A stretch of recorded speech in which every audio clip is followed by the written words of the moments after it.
Comrade delegates,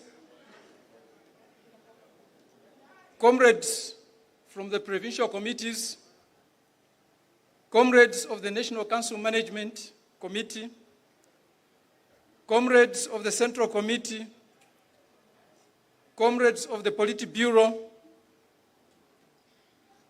dear brother and comrade, General Secretary, Dr. Chris Ngendamwikisa, dear brother and comrade, General Secretary, Dr. Cosmas Msumali, friends and colleagues from the media, dear comrades, I don't know whether to thank you or to frown at you for the decision you have taken to deploy me as party president.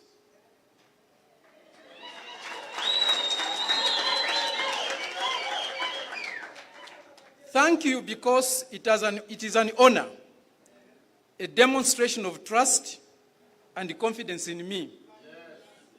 Frown at you because you have placed a very heavy yoke over my neck. We are not taking up these deployments because of ambition or pleasure. None of the people who were elected this afternoon proposed themselves or offered themselves or campaigned for the positions that they have been elected to. They were nominated by yourselves.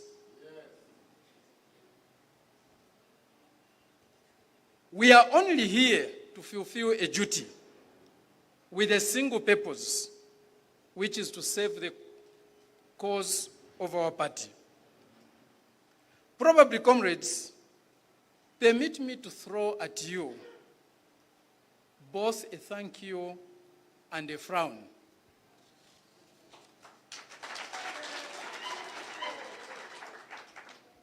I believe this deployment has been made in the belief that in 2026, it will be FM8.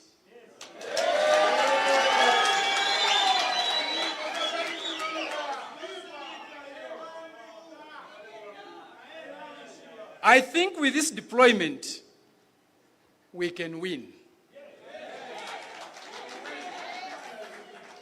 But this is not enough. It isn't enough. We are not going to win despite our beliefs. We'll only win because of them.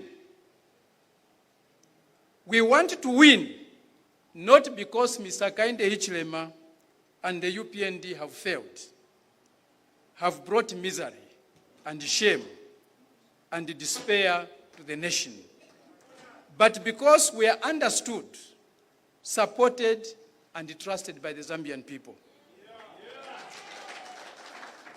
Comrades, we must win, and we can win. For us, there is no choice between being principled and unelectable, and electable and unprincipled. And we shouldn't torture ourselves with this foolishness of opportunists. We should win because of what we believe. Comrades, these are unusual, difficult times. And unusual and difficult times as these require new approaches. It is time to break out of the ways, approaches, and practices of the last 6 decades and break through with a clear revolutionary vision for Zambia. Today's politics should be about giving our people a better and happier life, both in the material and spiritual sense.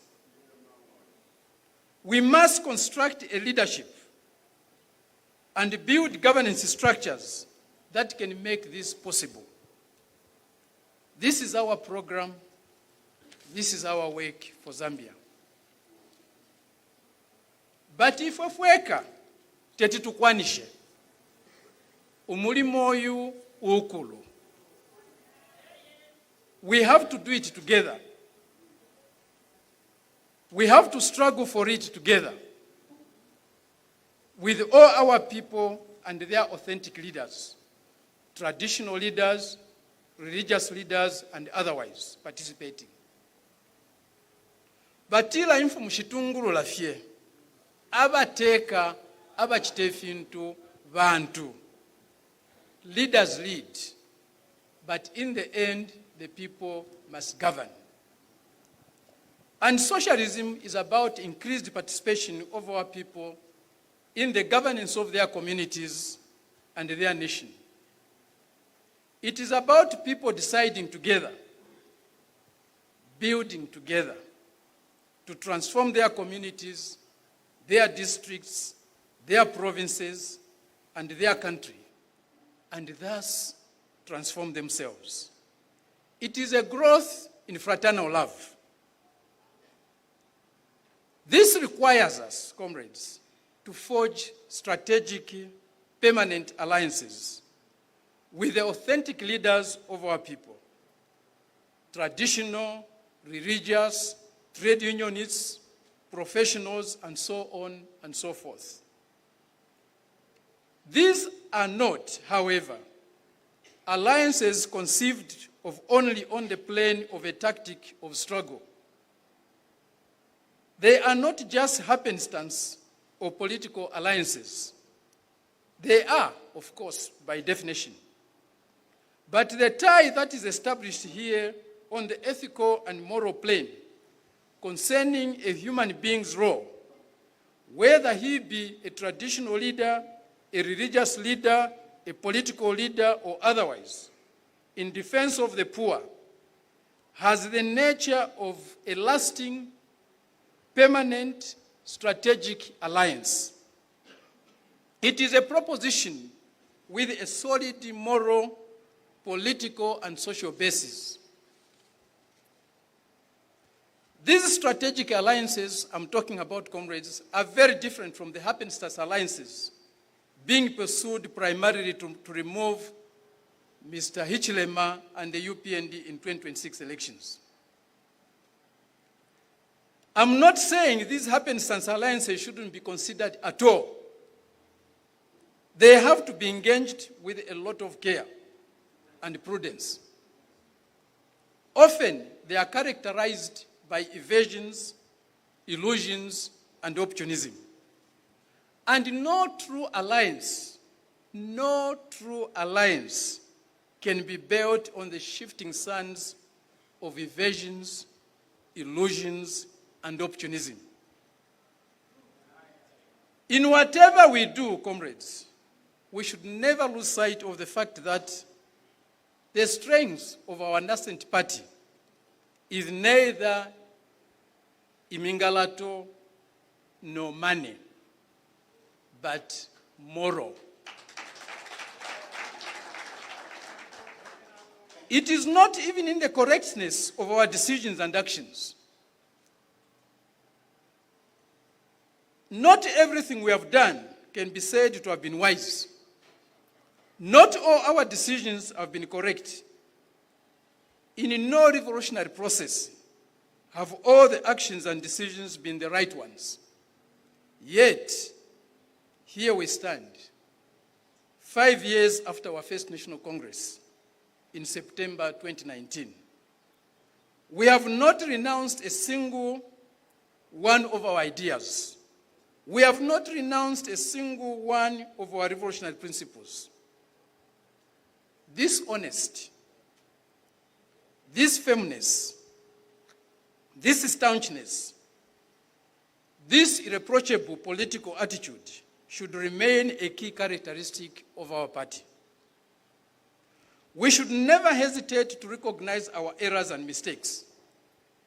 And sometimes this requires more courage than risking our lives. The stock of experience and revolutionary ideas that we have inherited from our history and that of humankind is our most precious treasure. This is shared duty for all revolutionaries that demand the most rigorous criticism and self-criticism and the most complete honesty. The most complete honesty. Comrades, ever since the Paris Commune, real socialists have been noted for their honesty and heroism.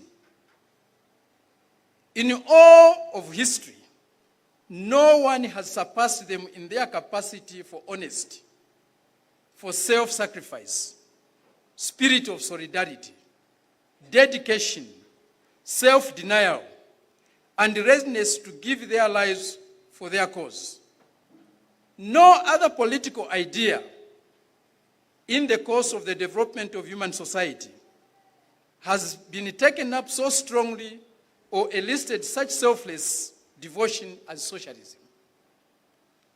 The best and purest feelings of human beings have been expressed throughout the battles to do away with the age-old exploitation of man by man. Only the first Christians in the time of imperial and pagan Rome are comparable to socialists.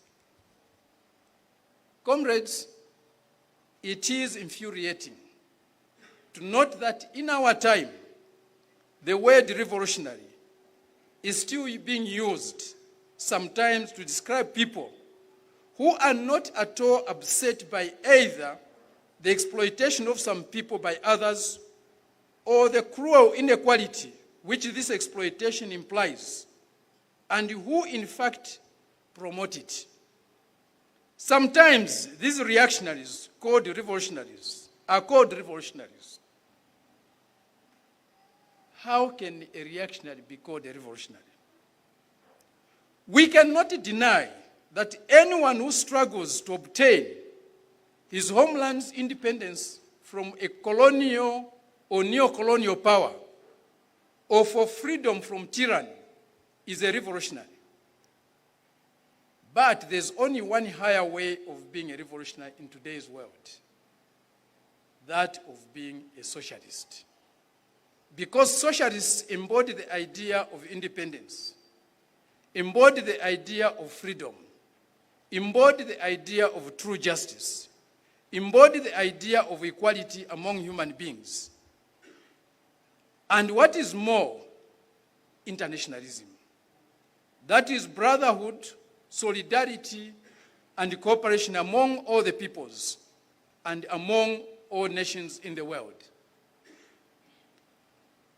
When the ideas of independence, freedom, equality, justice, and fraternity among peoples and nations are combined, they are invincible. This is what we want to be, socialists. This is what we want to keep on being, socialists. Comrades, socialists struggle for tomorrow as they live for today. I think that the idea of future generations, the idea of a future nation and world, is the most important and noble idea that a revolutionary can harbor. Revolutionaries have always fought for the future. The first Mpeze, Jere, and his son Nsingu, who today they call Nsingo, fought for the future. When Nsingu died on the 5th of February, 1898, he knew he was dying for the future. It can be said that he died in the prime of youth, when his talent was at its best. They were fighting for the future. To fight for the future does not mean not to avoid doing every day what must be done for the present. These two ideas must not be confused.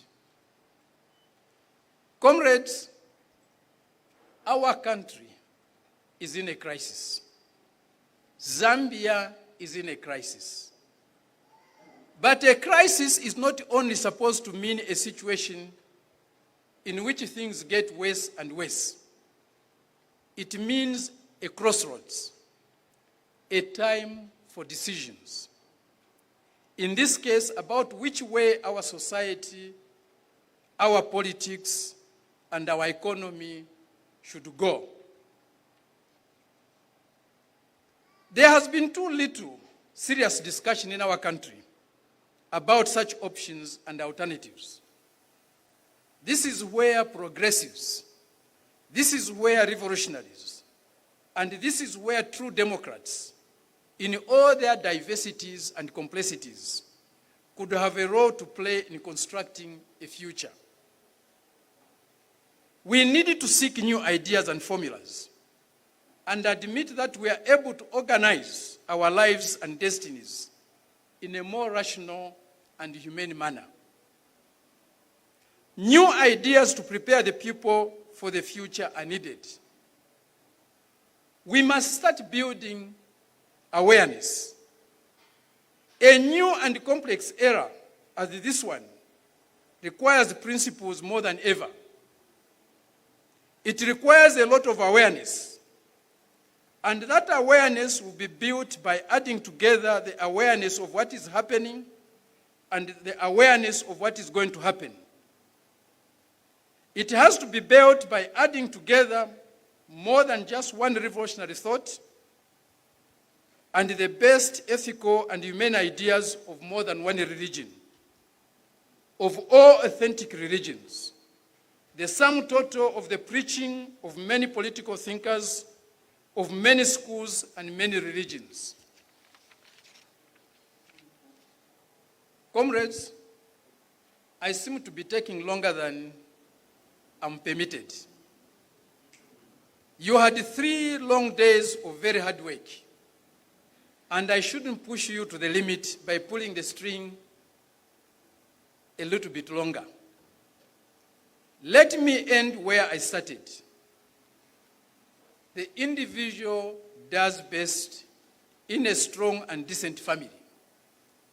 The individual does best in a strong and decent society. The individual does best in a strong and decent nation with the principles and the standards, with the common aims and values. We socialists have a duty to bring quality, have a duty to bring integrity, and have a duty to bring intellect to the daily struggles of our people and to political life in our country. We have a duty to bring a strong and caring direction in our politics to the needs of our people, especially the poor and needy. But nothing can be achieved without discipline. Nothing can be achieved without discipline. Amen. Comrades, discipline is the most powerful weapon to get ahead. Political leadership can only carry out its mandate if there's discipline. And where there's no discipline, there can be no real progress. And time, comrades, is not with us. We have no time to lose.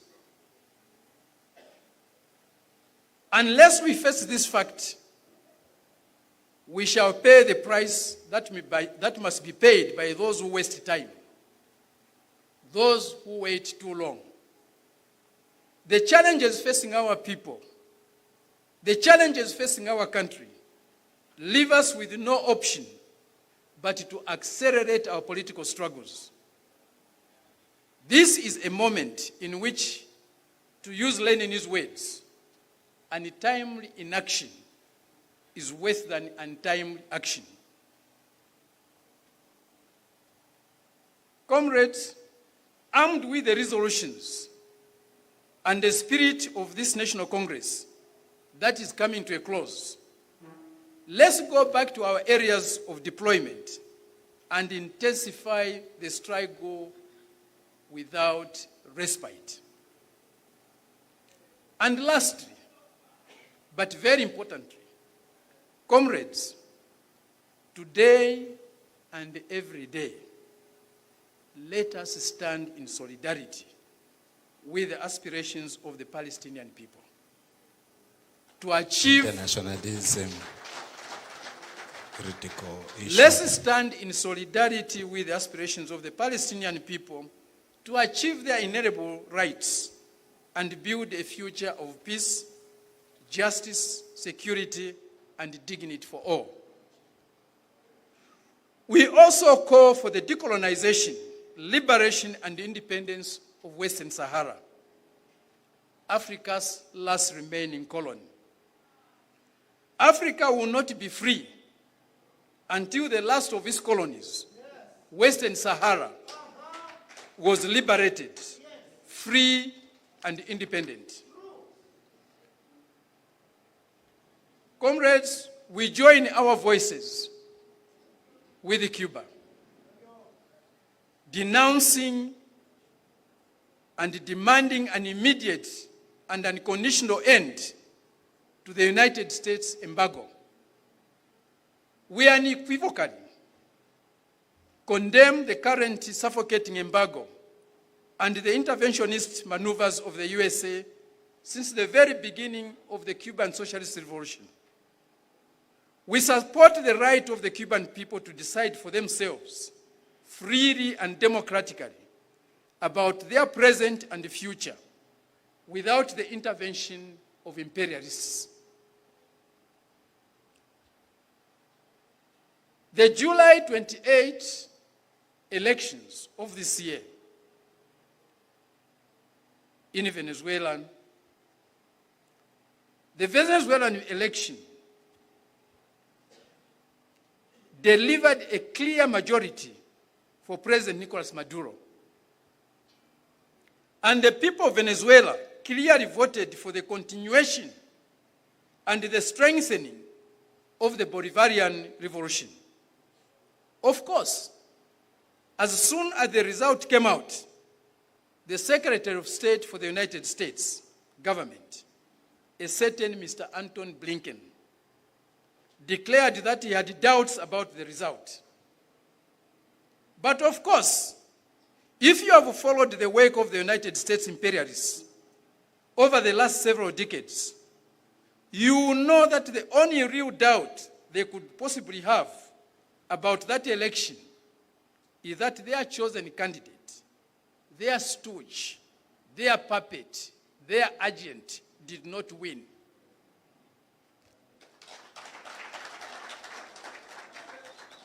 We, as socialists in Zambia, stand with the Bolivarian Revolution.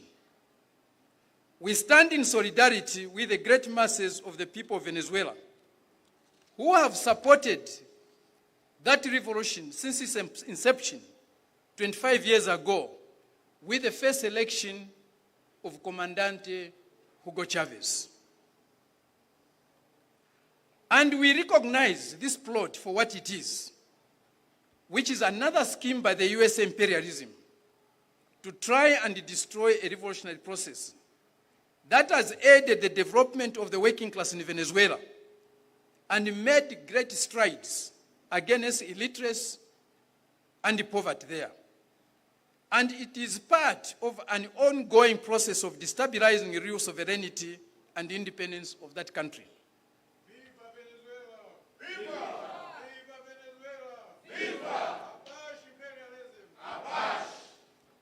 And for this reason, comrades, it is vitally important at this moment to stand with the government led by President Nicolas Maduro, to stand with the heroic Venezuelan people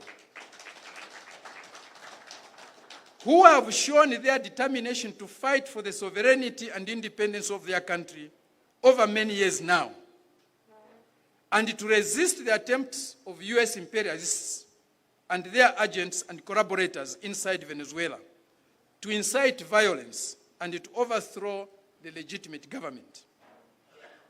We say solidarity to President Maduro, solidarity to the great Venezuelan masses, and may they find victory against the USA imperialism plots.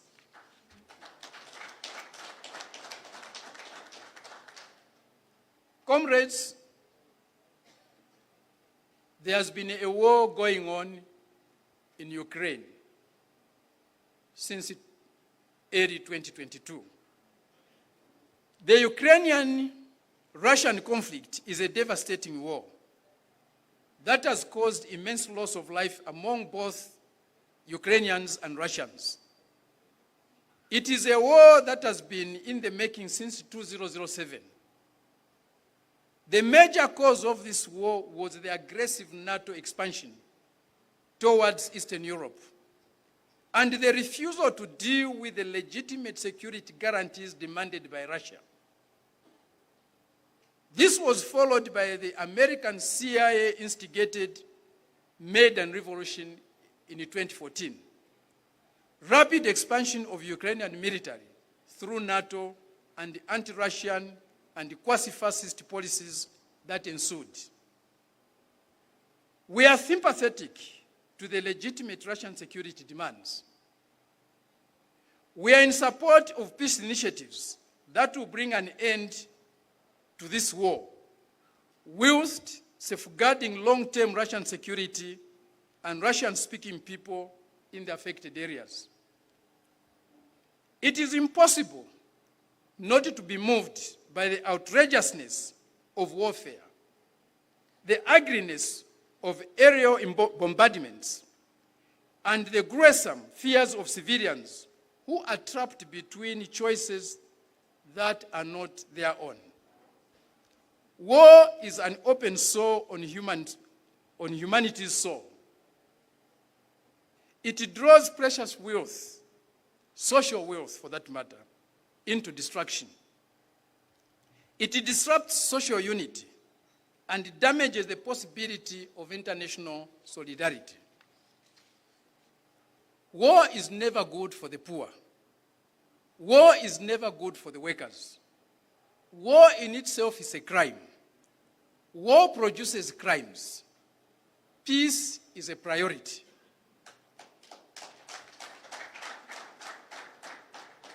Every war must end at some point, and the diplomacy must restart.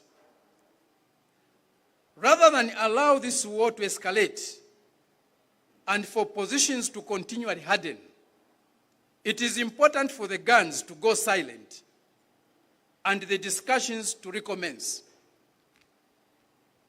If substantive negotiations and agreements do not materialize, it is likely that dangerous weapons will face each other across tenuous divides, and additional countries will get drawn into this conflict with the potential to spiral out of control.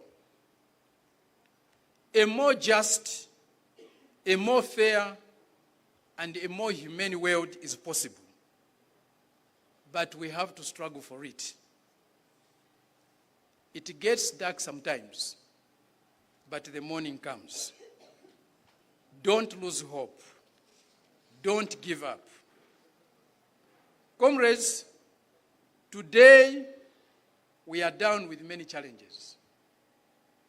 Continually rising cost of living, problems with rentals, problems with food, problems with transport, problems with medicines, endless and crippling load shedding. Vintu si vi balanza. Si vi balanza.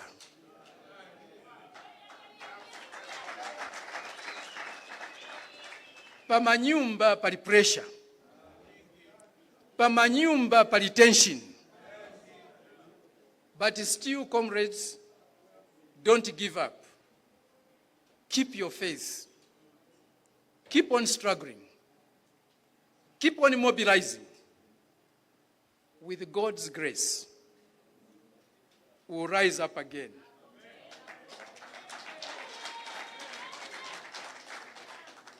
with God's grace, we'll get there. With love, with courage, and with compassion, we will win.